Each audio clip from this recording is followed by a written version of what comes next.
Welcome back to Deep Thoughts. This is a special report, an extension report on the Mandela Effect. I've seen enough. This world is not what you think it is. This reality is not as iced down as you think it is. We're living in some joke. We're living in something that isn't as serious as we think it is. We are like several steps above a normal dream, I would say. Had a guy post on the site this morning something that just blew my fucking mind to pieces. You know, the Berenstain Bears, well, I now completely acknowledge that for you guys. I know I can. But that's something that, you just bumped into, you experienced. No one took you aside in a classroom and said, this is how it's spelled, kids. And then you remember it. So people can contest that, even though you know it was a different way. Because now I believe it was a different way, for some of you at least. But this dude just blew my fucking mind this morning. Now, after I completed the episode, one of you guys posted that you were raised in Australia, that you live there today, I believe, and that New Zealand was always on the west coast, off the west coast of Australia, which is how I was raised. I have a photographic memory when I need one, and that's how I remember it. And now I look on the map and it's on the southeast side, like Madagascar is for Africa, which I never knew where Madagascar was. By the way, Madagascar is actually interesting to look at on Google Maps. But what this dude posted this morning is something I remember extremely specific because it had irony. It had massive irony, and it was something I just never ever forgot. It was burned in my memory, and I didn't have any interest in history as a kid. I was just, no teacher was smart enough to say, hey kids, if you don't, all the things that are bad in the world, if we don't learn why those things happen, we're going to repeat them again. No one ever said that. I mean, all the teachers sucked. Just teaching out of books. God bless them. The cotton gin. The cotton gin was raised to me with irony, and I remember this dude's face. I remember his face. I'm going to see if I can draw it, but I probably can't do any justice, right? Because it's sort of an apparition thing in front of me. Eli Whitney invents the cotton gin. Unless there's been some cruel, intentional joke in this hardcore reality, shit just changed, people. Eli Whitney was taught to me as a huge historical irony that a black man who had to pick cotton every single day, back-breaking work, right? That dude invented the cotton gin to end the fucking game. To end the game and say, we're not picking any more cotton. You're going to use this machine called the cotton gin. I remember the teacher saying, did you know a black man invented the cotton gin? I remember the last 30 years of my life, black activists talking about all the great black men in the world, black women in the world, and he's always mentioned. I remember this vividly over and over and over, but I remember the day they taught him in class. I don't remember what day it was, but I remember thinking, whoa, how weird, because I feel the pain. I always felt the empathetic pain of slavery, to some minor degree. I felt the empathetic pain of the suffering of the Native Americans, and here I am sitting on their land, and we go to Indian reservations, and these guys that look at us like we're, total assholes, even though I'm a little kid. You can't take it away from them. But when I remember Eli Whitney being a black man that invented the cotton gin, now it's a white guy who graduated from Yale. And what is the irony that it goes to Yale, the skull and bones harbor of the world? I don't think you can just flip it in the history books, because then everybody would remember Eli Whitney's a black guy. So does this kid, or guy. Sorry, I do not mean to say that. I always think I'm an old man, so I always say kid. So does this guy posts on the YouTube that Eli Whitney is a white guy.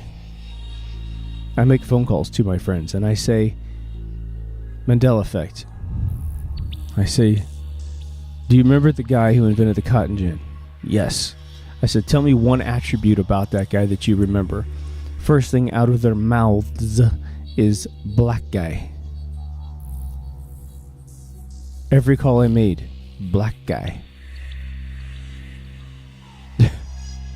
And I start laughing and I just say, look, the world isn't what you think it is. This isn't what we think it is. And you know what? I don't think it takes itself as seriously as we take it. I don't think I have any soldiers. I don't think I'm that lucky to have a soldier deployed over in Iraq or Afghanistan or somewhere in the Middle East. But I want you to, if you can pass this to somebody over there, let's do this together. As you're sitting out there, depending on what you remember especially, and who knows when this thing flips, right? Who knows if it flips at 96 and every kid who's in war doesn't remember because they're 18 to 20 years old. It was always been the white guy from Yale. But there's a single boy or girl out there deployed who thinks it was a black guy who invented the cotton gin. And you're sitting there and you're contemplating someone telling you to fight a war, and you gotta fight a war, and you gotta do this thing. I'm not saying don't do your job, but think about it. If the guy who invents the cotton gin can be flipped in a Mandela effect in this universe, what are we doing? What are we doing taking this shit so seriously? It seems as if the fabric of the universe itself ebbs and flows, and somehow there's a clan of us that come from the same origin, and we flow into this universe. And I don't know if the people that we replace go back to our universe, but something's up. Because it seems as if there's a giant portion of people that remember it the way it is today, perceivably, and there's a bunch of us that remember the way it was. This guy posts on Facebook or YouTube, this post. He also had a question of whether or not the stoplights had green on the bottom or red on top. I always remember the green on bottom myself because I've drawn them a lot as a kid. My first illustrations were of cop cars. But isn't it weird how it selectively modulates for all of us? Right? It's not just here's the universe in state A and we go to state B. It's no, this sector of the world, which has New Zealand on the left side, that some of you are going to now experience it on the right side. It's just like the movie Dark City, where we individually get tuned, we individually move around. Now, I did the Mandela Effect episode a long time ago, and I believe it was due to a suggestion from someone. So I don't remember everything I talked about. I remember some of it, and Sex and the City and all this stuff. But for me, I want to remind in this episode, or go for it, which is what was the mechanism of the movie Dark City? I know I mentioned this. You have to go to sleep, and when you go to sleep, we get tuned. Well, what would be the most opportune time to make this Mandela effect happen? It would be when we're not conscious. But look how multidimensional it is. That you can experience some things differently and other things not differently. And let me just, if they modified it in the books, like I said, they modified it in the books, then everyone would remember a black guy, and then maybe just a certain line in the sand in terms of age, there'd be a new generation that would believe it's a white Yale guy. And there's a lot of things. All history used to be like this back in the 1,000 years ago. It was always white guys discovering everything, and it was always aristocratic oligarchy offspring that would always usurp everything, which is why Darwin should not get any credit for his shitty interpretation of de Lamarck's stuff. A peasant figured out evolution and epigenetics, right? As I've said it several times on the show. So, taking it out of the hands of a black man and putting it in the hands of a similarly named person from Yale, well, even Wikipedia would have the alteration in its records. unless Wikipedia's in on it, but someone would have a book, okay, that I read when I was a kid, because there was no internet. We didn't see it in an overlay projection. We saw it in a book. So someone have that history book in this realm, and we just pull it out and you'll see, look, it's a black dude. I remember his regal outfit. I remember his hair. He kind of had this groomed, afro. I remember him. It's weird. I know there's other black inventors that I could be confusing it with, but the irony, I just remember it was probably one of the first times that I really understood irony in my life and didn't know what it was called. But there it was. But what I mentioned about dreams, because I wanted, there's two types of ways we could talk about things. I prefer a ladder, which is rare, very rare. Now, I utterly respect this first method of communication, but it's very debilitating, and I think it's actually, I just think it's debilitating. Let's just put it that way. We're talking about something scientific, such as the Mandela effect, and what do? We pussyfoot around the fact that we can't find proof of what the hell we're saying. I can't prove to you that Eli Whitney was a black guy when I was young. I can't, other than to lament in great detail what school I was in, who my teacher was, when I got taught this stuff, so on and so forth. And so if you were to have this conversation on YouTube and there was, a great level of scrutiny on you about proving what you say, you're going to have some blowhard like, Neil deGrasse Tyson walk in and say, well, I'm prove it. As long as you prove it, we can get in this conversation. And then we pussyfoot around what we're observing. And then there's the second way of conversating about it, which is just to simply acknowledge it and really change our perception of reality based on what we're seeing. And that's going to be my style, probably for the rest of my life. I think it takes very little courage to do the first style of communication. I think it takes all your courage to communicate in the second level. We have this, companion website we did for several years before the show, MK Ultra Radio, which we barely get a chance to record anymore, way before Deep Thoughts. It's called OnePageNews.com. It's still there. Go to MKUltraRadio.com. The link is at the top. But we wrote probably 360 plus articles. Some of them are just regurgitating videos that we really liked. I go back every once in a while and cruise through the old posts and delete them because videos have been turned off. And it is amazing how many great videos out there that get turned off because the whole channel gets turned off. Either somebody gets spooked or I don't know why you wouldn't just leave it up there. However, if you change your opinion, like I might change my opinion about most of my deep thoughts and then eventually turn the channel off because it's just not who I am anymore. But I'm more apt to replace old episodes and redo them if I feel like they suck. My vision right now is to get to 100 and then go back and look at all the episodes that I've ever done, listen to them, and redo the ones that I think really are shabby. For the ones that don't look as attractive, I'm going to pull them down, re-edit them, and post them back up, remastered. That'll destroy all my stats, but who gives a shit? I just want to make it sort of an encyclopedia of thought. Then I'll move on to the next show, whatever that's going to be. But in OnePageNews.com, we wrote articles that we believed were based on utter truth. And it served us well. We didn't pussyfoot around what could be and what couldn't be. We just made predictions because we believed we understood the truth. And we wrote articles, and God damn it if they didn't totally pan out. From presidential election predictions to corporate eventualities. I think one of the most profound articles you're going to read at OnePageNews.com years before it happens is when Apple eventually tanks and Google buys them. You're going to read that article. That's going to be 10 years before it happened that we saw and we knew this is just where it is. Right? You have a company that when Steve Jobs dies in 2011 November,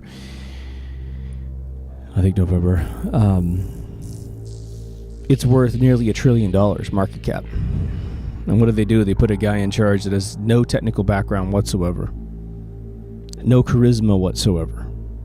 Absolutely Al Gore plus a robot plus Big Gay Al, and you got Tim Cook.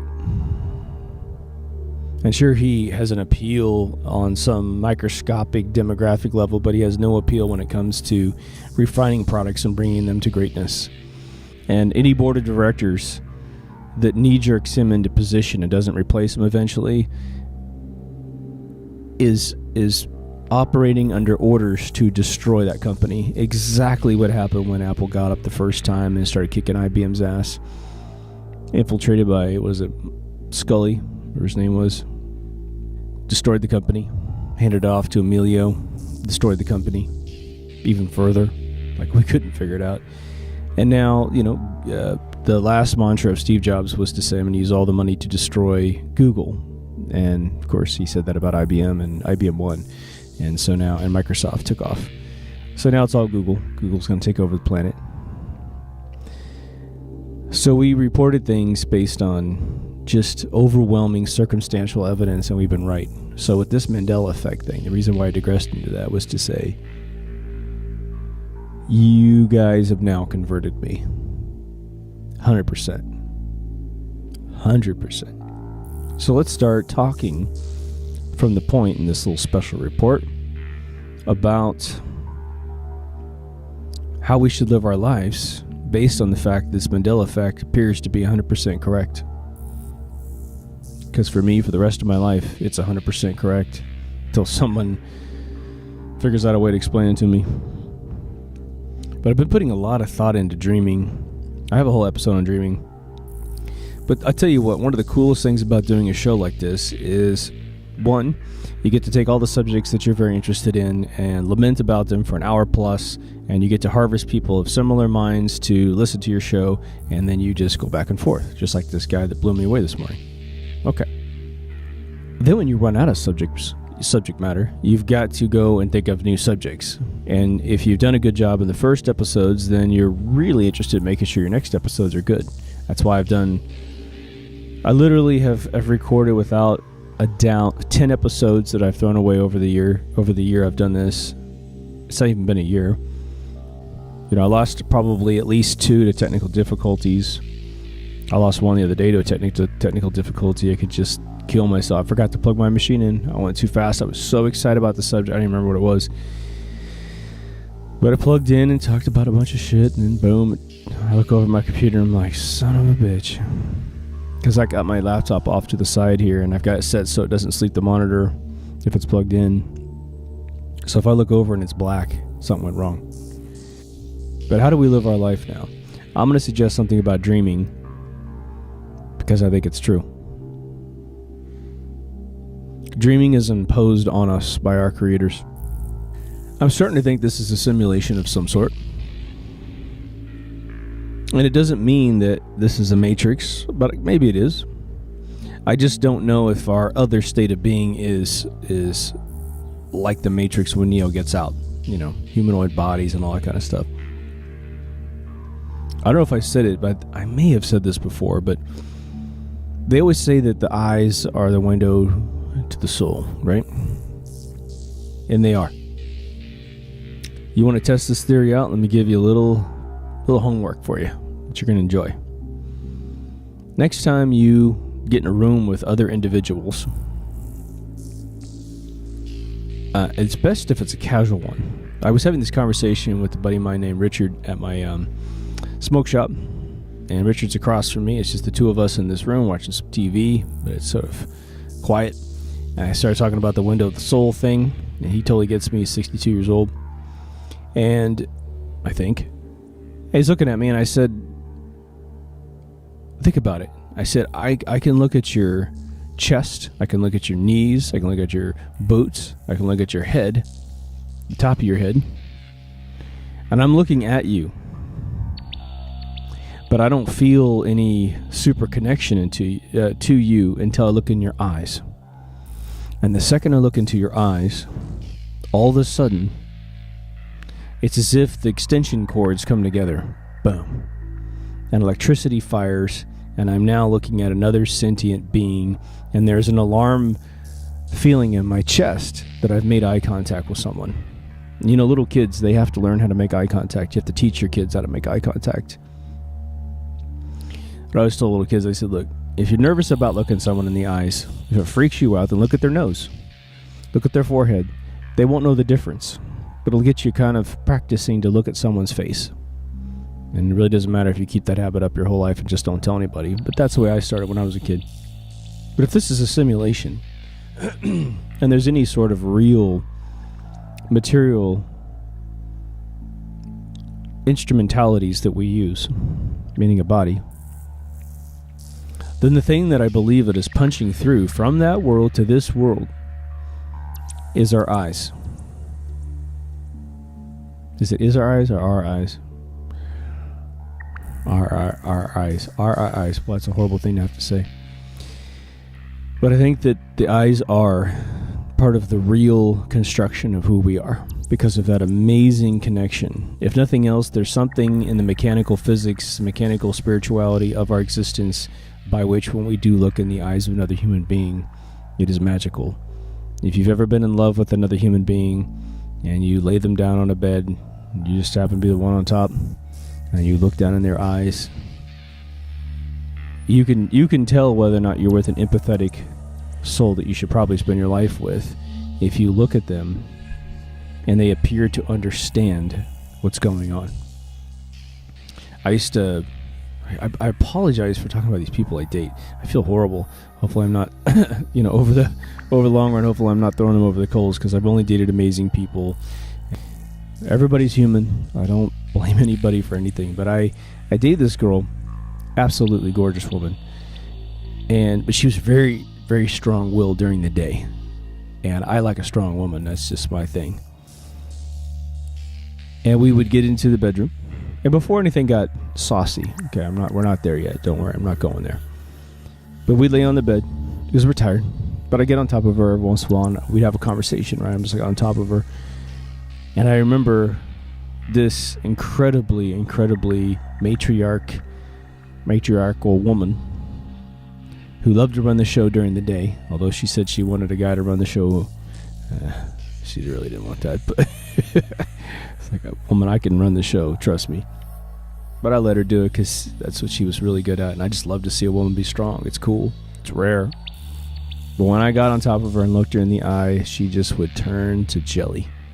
She turned into this cute, extremely docile, feminine version of herself, and it was just a wonderful transformation. I remember seeing her transform in front of me made me transform. It was all about the eye contact. As soon as the eye contact got really sincere, she transformed, and I miss it to this day. It's a beautiful, beautiful thing.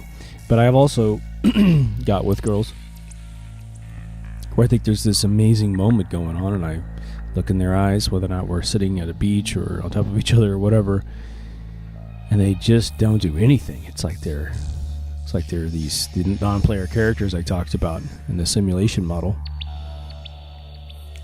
And so you gotta take inventory of that kind of stuff. But this is about the Mandela effect. So let's just say that, again, I'm mentioning that because I believe there's evidence of a simulation and that the eyes have this profound effect on our spiritual communication and connection. I said in my other episode that I think maybe we're all a bunch of sticky neurons on the plane of consciousness. I think that's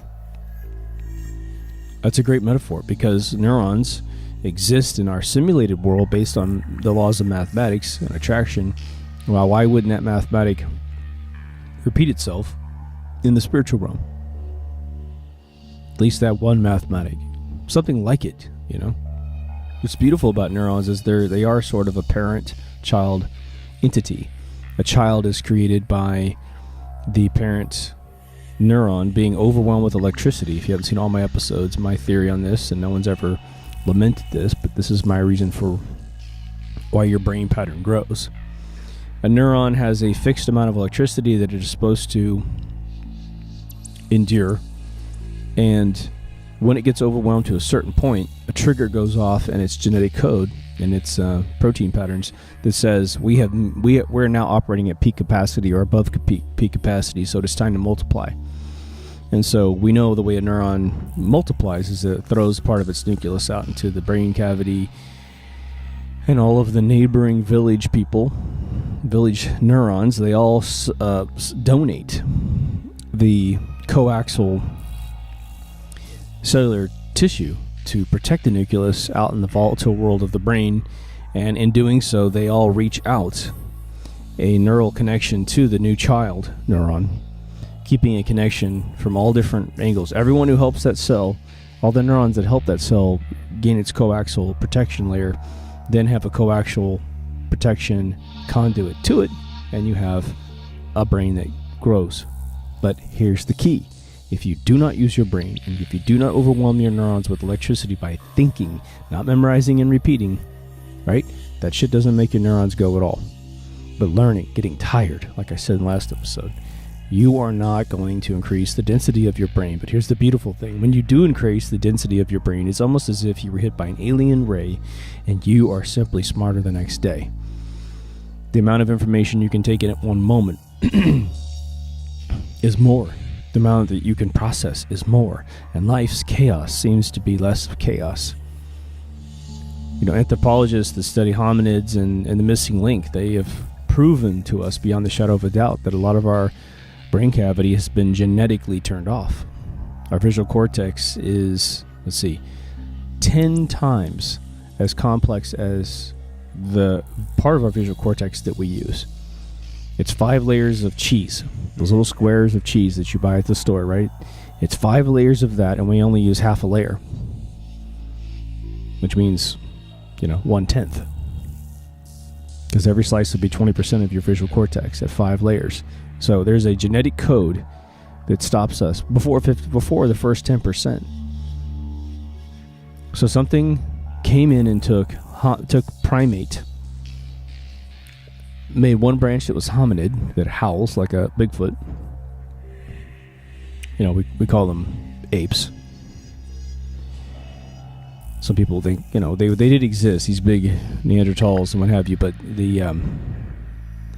we got articulated skull redesign, right? But here's my thing with Mandela effect.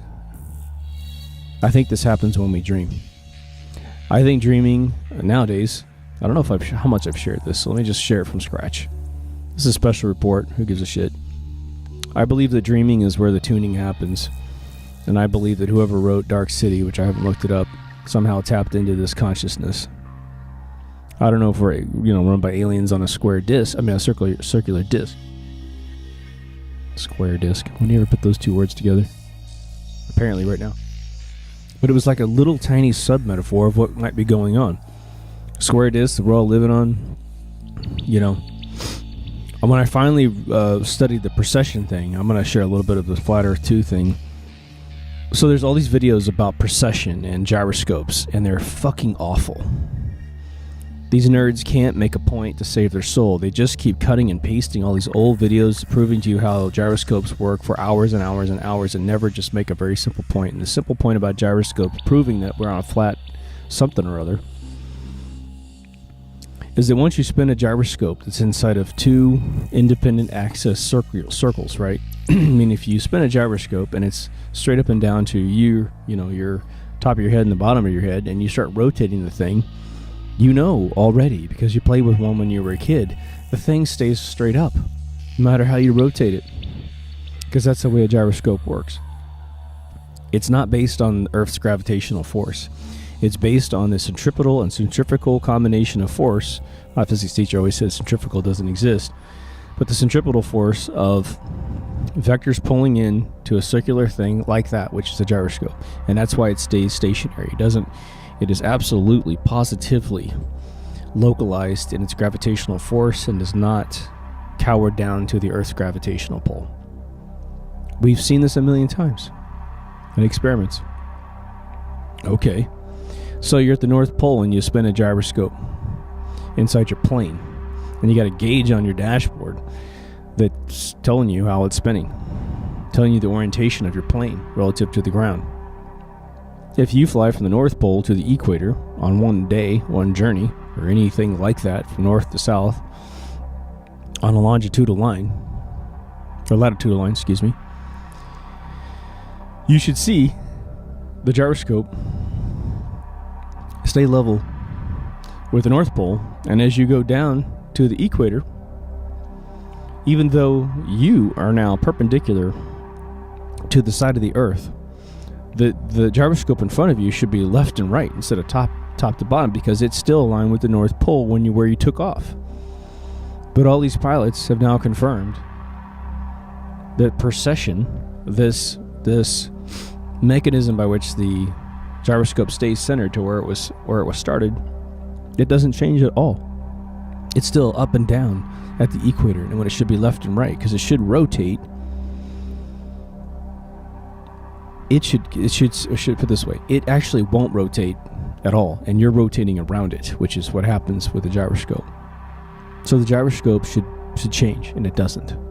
That's basically it. So when you spin at the North Pole and you fly to the equator, it should be like this, not like this. You start at the equator like this, or start at the North Pole like this, and when you fly to the equator, it should be rotating like this until it's sideways, because you have changed your perspective. It's like you held it in your hand and you turn it, but you turning is you turning on the surface of the planet, but we don't see any of that, so we're on a flat something or other. What do you do with science, man? That's Neil deGrasse Tyson losing the argument right there. What if the greatest thing, and I mentioned in the law of attraction thing, I don't think I mentioned the dream correlation. So let me give you my personal dream correlation with the law of attraction. What if the greatest gift in the universe is falling asleep?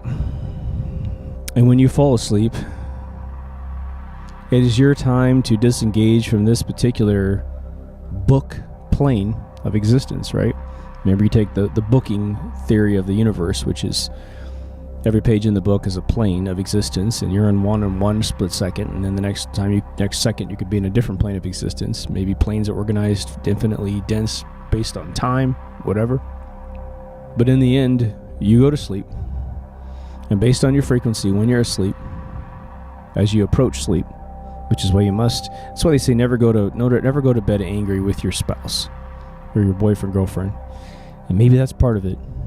Maybe if you go to bed angry against your spouse, you tune yourself to a very bad eventuality with that particular spouse or boyfriend, girlfriend, partner.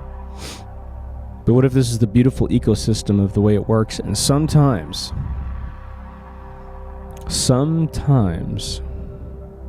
something odd happens. We travel a long distance from where we started, and Eli Whitney goes from being a black guy that makes the cotton gin to a white guy. Now, based on the way that United States of America was and the world was when Eli Whitney was a black guy, I'm thinking I need to get back to the black guy world. Seems like a really good plot for a movie, doesn't it? Let's make a movie called The Mandela Effect. Here we go. I'm going to throw something out there to be ripped off, because I certainly don't want to write this film. But a character gets into the Mandela Effect, and we start throwing the story around, and he comes up with the theory. I'm just riffing this off the top of my head, but he creates a wall where every single day he recites to himself all the things that have flipped. From Mandela being dead, Dr. Ruth, the sex therapist, having passed away, now she's alive again, on and on and on down the line. And he memorizes it in his own vehicle. He memorizes it, the time capsule of all truth. He memorizes it. Eli Whitney used to be a black guy, now he's a white guy. And then maybe he rigs up some computers to look up that information on the, Wikipedia or something every morning to verify what these entities are called, whether or not they're alive or dead. And he just has this theory that eventually, maybe these soft spots, the Berenstain argument, one of these things might flip back. But he doesn't just randomly wait for it. He thinks about it. He thinks about wanting to go back to the world where it was sort of a better place. And he just waits until the one day it happens. And that's the premise of our story. Not the story of the story. The story would probably be that it's sort of like Close Encounters and Richard Dreyfuss, where Richard has seen a UFO. His wife is sort of the shallow bimbo, but she's supportive and nice. His kids are kids, and he's trying to say, I gotta chase this thing down. I'm seeing pyramids everywhere. and this cone-shaped thing, which is going to be Devil's Tower or something like that. I think that's what it's called, Wyoming or something, right? And so he probably has a spouse or something. See, probably a young guy, right? Either he's early married or he's dating someone, living with someone, and he starts just getting absolutely enamored with this thing. But he also discovers new ones. Maybe even joins a society of Mandela Effect Society. Maybe he's in New York City, where they got a good dense population. Doesn't have to travel that far to get to these clubs. It's always sexier in New York City when you have that kind of thing than LA. LA is so massive. I just can't even tell you. New York and San Francisco, you could just jump on a subway and get to where you're going for free practically. In LA, it's like 35 miles one way, and it might take you an hour and a half. You know, it just depends on what kind of time of day you got to go. But somehow he proves it to himself. But he uses sleep to pull it off. He figures it out. We put the sleep idea in there. But let's come back to us for a split second, and let's think, what would we do different about our lives?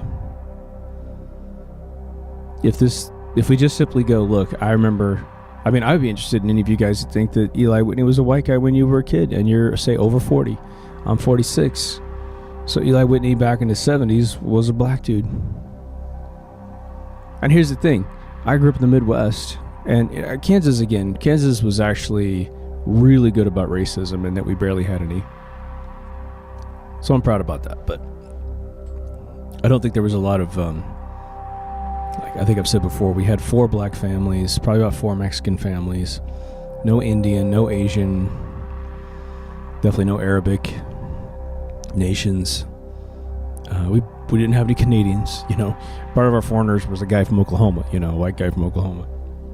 But to teach that the guy who created the cotton gin's a black guy was a big deal. It was like, really? Wow. Because it was sort of teaching equality in one way or another. That's why it just made such an impression on me. All I can say is I can definitely tell you that Eli Whitney being a black guy, and you're never going to forget who created the cotton gin after this episode. I say his name so many times. It just hit me on so many levels.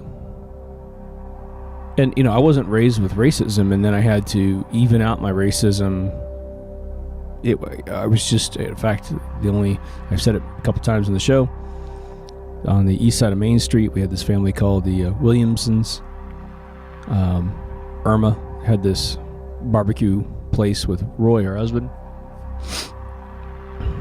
And it was the best food in town. People traveled 100 miles to see them. So it was like, they were eccentric to me. I was like, oh my God. It's like Egyptians, man. Like they don't build pyramids, but they make the best barbecue on planet Earth. And they had sort of that molasses barbecue, which is, for me, a lot better. It's got that twang to it. It's got that salt, savory thing to it. Just a bit of sweetness to it. My God. I couldn't even believe that they lived into their 90s, and they passed away in the first decade of this century, and I didn't know they lived 8 miles from my hometown. I would have driven to see them. Why I never asked? I think I was told that they passed away or something and moved away or something, and I just never thought I had access to them. But I don't know, this particular one's huge. But let's say we live our lives and wake up every day and it's different now. We can no longer take where we are for granted, that we're on some heliocentric ball, that the reality is hardcore, it doesn't change. Now think about all the mythos that we've ever been taught. You know, the Egyptians have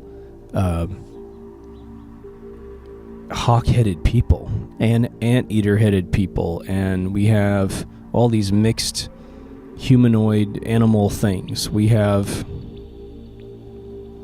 it's almost like the Egyptians were the ultimate Plum Island. Somehow either the gods came down as these hybrid creatures, or someone took the indigenous animals of this world and mixed them with humans until we get, animal-headed people, and these people saw them and just simply drew them.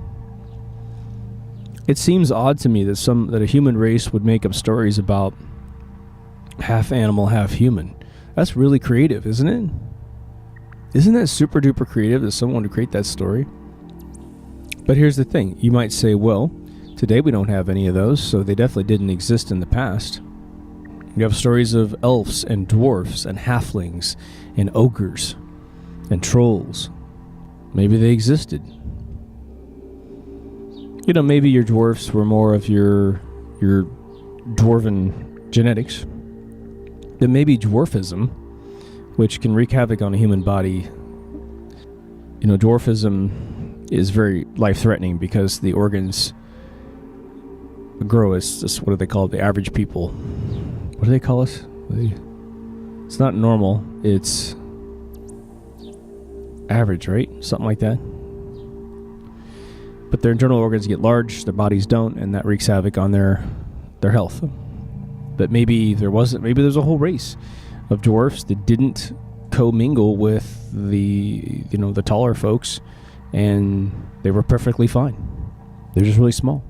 And once we started commingling sexually, we started impregnating them with kids that were going to get large hearts and with small bodies, and it caused a big problem. And maybe some of our genetics in average people, we have smaller organs for some reason. I don't know. Just speculating.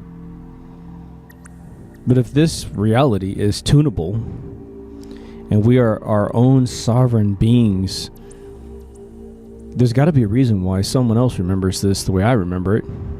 Those of you who have your other Mandela effects that you remember, and other people, hundreds of thousands of people, if not millions of people, remember what you remember. Like, I wasn't raised with Berenstain or Berenstein. It's just not my thing. No one in my circles ever mentioned it. Meaning, I have no memory of either one of them. And maybe that is my past. Maybe in my past there was no Berenstein. Either way, I don't know. But we seem to be tuning together in groups. But I would imagine that, for in Sex in the City and Sex in the City and Sex and the City? Come on, I just think that's not our best example of the Mandela effect. Not that anyone's protesting, but I would go after New Zealand, its placement on a map. Berenstain, that's pretty good. Eli Whitney for me is like, holy shit.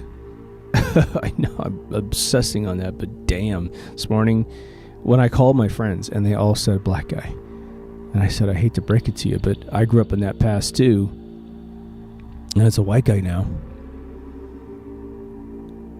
What's really weird is, one of my friends had their mind blown, and the other one was just kind of like, ha ha ha, okay, I gotta go back to work now. Isn't that weird? How is it people can't stop their day for a split second to have their mind blown? But now, what if this is a tool? What if this is an evidence of a tool and a process that we can use to our advantage? Here's, I think, one thing I want to leave you with today, which is law of attraction plus Mandela effect plus dreaming goes something like this. I know you've already deduced this, but let's just make it a conscious protocol for ourselves. You need to get into law of attraction. You need to paint the reality that you want, and I mean make it as fanciful as you want it to be. I don't care if you particularly want aliens to show up out of nowhere and deliver the alien promise of cures to everything. Be careful with that one, I would say, because you probably can't imagine an accurate representation of aliens on this planet. I would go for a big car, a nice house, happy wife and kids. Whatever you want. But let's get that vision in your brain. Your B destination point. And when you struggle with having faith that this system really works, think about the Mandela effect. Think about this shit is real. So now when you go to bed at night and when you live your day, throughout your day, I want you to think about the fact that this is the way the world works. You've had a conversation with God. And that obviously it's not me. It's the culmination of all of God's work in front of you. And if you're not religious, just think about it as a scientific reality. But you now have proof, I think, that we control this mother. We control where we are and when we are in the universe. Meaning when we get our dreams. It's not 10 years from now. If you're suffering from an illness, I know we've got some listeners that are struggling with things from time to time. Well, there you go. Your B is to be healthy and happy. But don't just sell yourself short saying, I got cancer, I'm not going to have cancer. I know that's going to be the immediate focus, but let's just add to that a euphoric destination point. Not only do you not have cancer, but you are where you want to be. You have the job you want. You got the spouse you want, the kids you want, whatever, or none of the above. And then let's go to bed at night with the full understanding and full faith in that system that regardless of how much we travel in our dreams, which is probably just technically proportional to our faith in that belief system, that we'll get there. We'll get a hell of a lot closer every day. And eventually you always reach your destination. I've never ridden a bike a really long distance, like a really 100-mile distance. I've never done it. But I remember growing up in Kansas, and when I would drive from my little hometown to the next city over, Wichita, Kansas, it was about 104 miles, I think. And I would routinely pass people from other countries and from the United States of America on 10 speeds, long-range bikes with the full backpacks on their back, full camping gear, everything. And I know they're going to Wichita, but I think they're also going across the United States of America on some incredible journey. And I actually envy their insight at this point, because I think they did it when they were young enough to really pull it off without a problem. You know, if I tried to do that today, holy hell, I'd probably need a week or a month to recover from it, right? But they do it. And obviously they're looking at a 104-mile sign,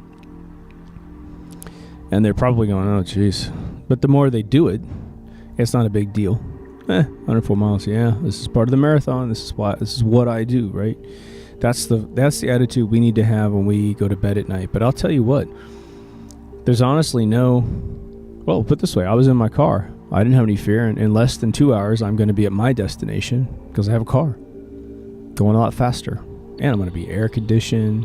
It's going to be a nice, smooth ride. Why don't we envision sleeping as being in a rocket ship? But I will say this, it's okay to go slower too, because you have more experiences along the way that might be really divine. You know, I would put it this way, I've always wanted more kids. I don't know if I'll ever get that chance again.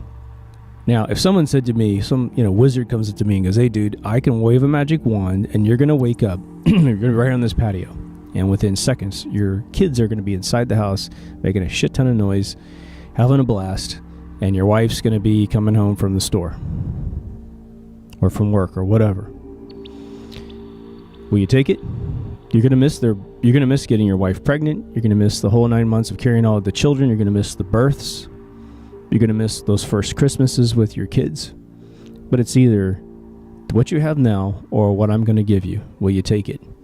And of course, I'd take it. But I would mourn missing it. Missing all those magical moments. So, just keep that in mind as you're tuning your world, as you're tuning your reality, and you believe that it can be done. I've heard the life story of George Lucas and Steven Spielberg up from the point where they're about 12 years old to when they started making their first films. And the story of their stories are very similar. By the age of 12, both their fathers participated in their life and really got them video cameras and helped them make movies and that sort of thing. And for those of you like me, you lived a normal life, your dad didn't do that because he had to work.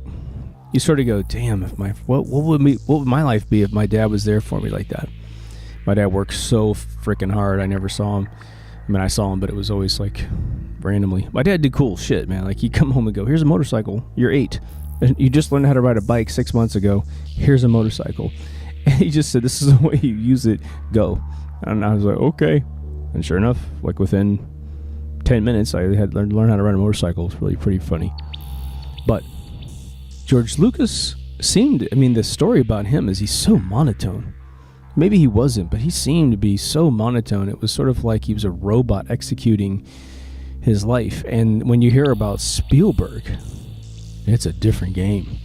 That dude, I guess he was filming one of his first films, which I think is his the film he made. God, I just gave Kyle back his movie on this, but it was one about a truck driver driving this truck and terrorizing everyone. Sort of a lesser version of the story, the movie called The Car, which, man, if you haven't seen The Car, it's a cheesy-ass 70s movie, but in terms of cinematic reveal, man, is it just masterful. Back in the 70s, it was mind-blowing that they had this super evil car. The car is about the devil showing up in this utterly modified 65 Lincoln, terrorizing this town in the middle of, like, Arizona or something, or New Mexico or something, and they don't reveal what the car looks like until halfway through the film, which you couldn't possibly do to the short attention span kids today, right? But Spielberg, they said in his first film, which, damn it, I wish I could remember the name of that, he was standing on top of a building and they were doing a big cop chase through the town. And I think I got the movie right. But they said that one shot commenced, and, you know, he's watching it. They said he was jumping up and down with joy on top of this rooftop. He's a really young kid. He's like in his early 20s, and he is flipping out that he gets to film a movie. And I hope that story's true. It's told by several people from different perspectives in the special I saw. But I always thought, good. He appreciated his life. And imagine you take that away from him and you say, okay, you've just shot E.T., and I'm going to zoom you to that point in your life. Well, now you've done Jaws, Close Encounters of the Third Kind, E.T., Poltergeist, first Indiana Jones, for God's sake. And you've lost those amazing moments because you moved too damn fast through your life. So don't be afraid to go through the tuning of your life and experience all the in-betweens. And if you got cancer, we'll let you go as fast as you want to go.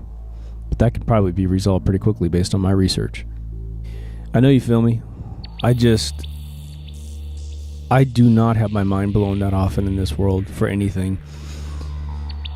And part of it's because I'm usually the guy that's hired to do it. When I used to work for Electronic Arts, one of the committees I worked on was the committee that approves new games that are brought into the company. People who are developing a game outside Electronic Arts, and they're bringing it in to get their last bit of funding or at least distribution through our company. And we used to have to sit there in these rooms and watch these games get presented to us. So, you know, sometimes the games were partially done, sometimes they were completely finished, and we just had to vote. And I was brought in on the internet level, and eventually learned I had a good story eye and good design eye. So I just kept going in. And when you're in that capacity, you see amazing things constantly. And so getting your mind blown is a little hard after a while because you see everything. And you're like, oh yeah, it's like this other thing we didn't take. So when I get my mind blown, it's pretty huge. And this whole Eli Whitney being a white guy thing. Okay, Mandela Effect people. I'm now one of you. Over the next month, I'm going to start talking about the Mandela Effect to everyone I know, especially all these intellectuals that think they know. I'm going to be interested because I'm going to talk to some of my really astute friends. I haven't talked to them yet. And we'll just see what happens. Maybe I'll report back. But to the individual who reported this, I forgot your name. I don't have my phone on me to check. Thank you so much for posting that. I'll let you know in the comments before I post this that it's coming. And this episode is completely triggered by your paragraph of things. I was talking to one of our listeners, Richie, who's the incredible freaking artist. If you guys haven't been, well, first of all, make sure you go to facebook.com/deepthoughtsradio and hit the like button. One, you'll get the feed of this, which you probably already get through YouTube, but our listeners in that channel, there's about 67 people there. And we have over like 600 and something over in the MK Ultra thing, which is very political and acidic, in my opinion. We try to keep it funny, but it's hard too when you're dealing with those other subject matters. But Richie's posted this. He's just an incredible freaking artist. He does these beautiful isometric illustrations. You got to get into it. I was talking to him, and you know, we're both kind of going back and forth, sort of with our jaws on the ground about the world. You know, and the funny thing about Flat Earth is that I salute people like Eric Dubé, like is his name. He's one of the big flat earthers. Mark Sargent, big flat earther, that they have just dealt with it enough that they're like, yes, it's flat. I know it sounds nuts, but I have now concluded in my brain that it's flat. I don't know what it is or where it is or any of that kind of stuff, but it's flat. I think Eric has a more advanced opinion about the subject matter, and good for him. But most of us are still going, do you really think it's flat?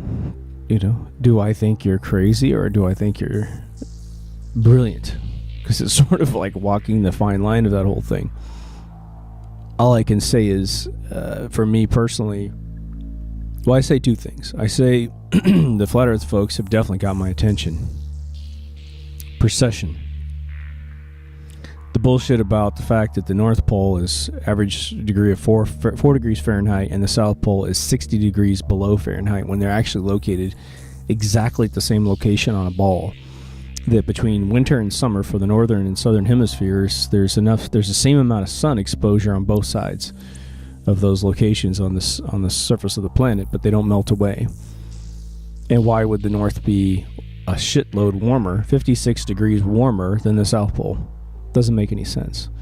Eric Dubé posted the log of those guys that sailed around the South Pole. One guy giving up to 40,000 miles and one guy finishing it, I believe, at 53,000 miles. It can't be that big around, people, if it's an island. It just can't. So either Dubé's lying or those dudes were telling the truth, and we got to rethink this whole game. But now with the Mandela effect permanently locked in my brain as being real, what I want to finish with is what I told Richie. I said, look, I feel like, regardless of what it is, I feel safe. I feel safe, and that makes me feel good. I mean, I feel really safe. And what do I mean by that? Does it mean I can't suffer? No, not at all. Get hit by a bus. I had a buddy of mine, older guy, he, just to give you an idea of what randomly can occur to you, which a friend of mine I think is very real in this universe, not an NPC. He's walking home from a gym. He had dropped his partner off at the gym. He's walking home because he likes really long walks. And this dude was driving, I don't know what the hell the guy was. He was taking his drive from his home, and for some reason, in early morning, he thought he had taken the trip to drop his daughter off to school, but he didn't realize he was just mechanically driving to the school and not realizing his daughter wasn't in the car because there was no school that day. And so when he realized at the last second that he didn't have his daughter with him and he didn't have to drop his kid off, he takes an immediate left turn and hits my friend walking across the street with his car. So my buddy's walking. This guy hits him with his car. Breaks his left shin with the bumper. Bone sticking out of his leg, all right? That gross kind of pop. There's a bar in his leg. This whole thing happened to him in his mid-60s. It was horrendous. So shit can happen, people. All I can say is, if you live in a metropolitan area and you're walking on foot, man, you need to be unbelievably paranoid. Because stuff can happen to you, right? So I don't think that we're safe in the realm of that, but I'll tell you what.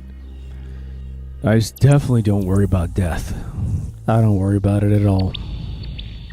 At all. I think as long as you live a good, empathetic life, you do everything you possibly can to, one, live your life with all the tools and resources that you've had bestowed upon you by the universe, and you try to help people with those resources when you can, you're good. The circus and the show and the entertainment of existence goes into high gear when you die. It doesn't end.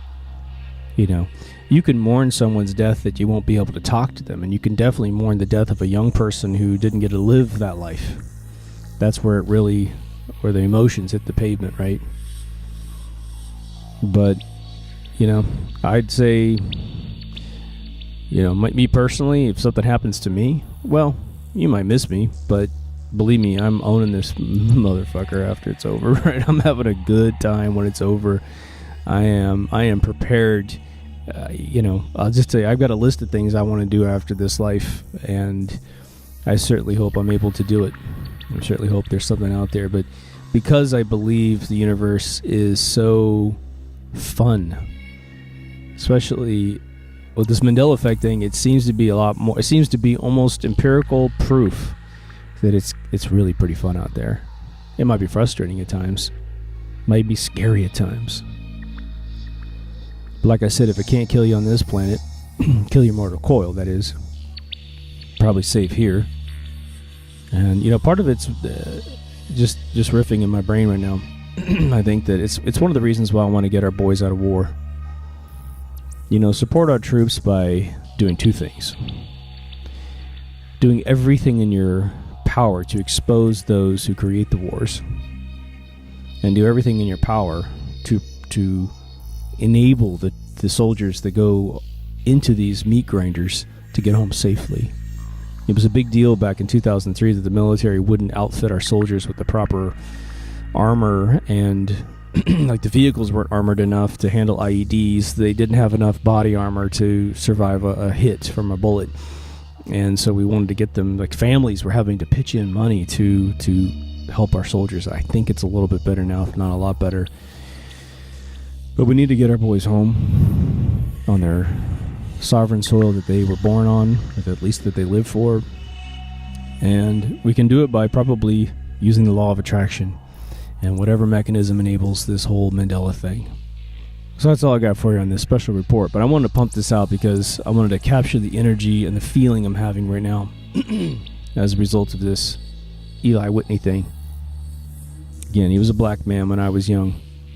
It was sold to me as a wonderful, wonderful moment of historical irony that a black man who was forced to pick cotton would create a machine to solve the problem. And it was also sold to me that how did a slave that had all of his education ripped out of his history, I mean, he didn't have his predecessors, his slave mother, father, probably back at least 2 generations, didn't have education in this country. And so this seemingly to the white man of the time, the seemingly primitive African was not primitive.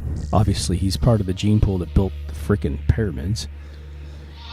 His recessive brilliance popped, and he made this machine. It's a mechanical thing. I remember them teaching us how the thing worked. How it just through the law of attrition was able to strip away the cotton off of the branch, such the branch had a certain consistency and the cotton had a different consistency, and these little blades were able to tangle up the cotton and separate the branch from it. Huge. And now it's a white guy from Yale. Wow. MKUltraRadio.com if you haven't been, for all the feeds. I think that's all I'm going to say today. I appreciate everyone coming in. I've been knocking these things out a lot faster. I'm pining for a couple new gigs, and when they arrive, I just may not have the time to do this. But I also learned my lesson in doing a bunch of these and letting them get backlogged and not having enough time to edit them. So I'm just throwing these things out there. Don't worry about watching them all at the same time. Watching them as soon as they come out. Obviously, no one really worries about that, but just leave them out there so when you get a chance to get to them, you get to them. You enjoy, hopefully. I know that these things go on forever. I know I pontificate, as they say. But hopefully there's some value, from one human being to another. So I appreciate you guys like you can't believe. And again, you guys just I don't even know if I've ever heard from this person before, but geez, you affected me, brother or sister. I don't know. But thank you so much. And all I'm just going to say is take care of yourself and somebody else. Law of attraction, baby. Let's fix this universe. Over now.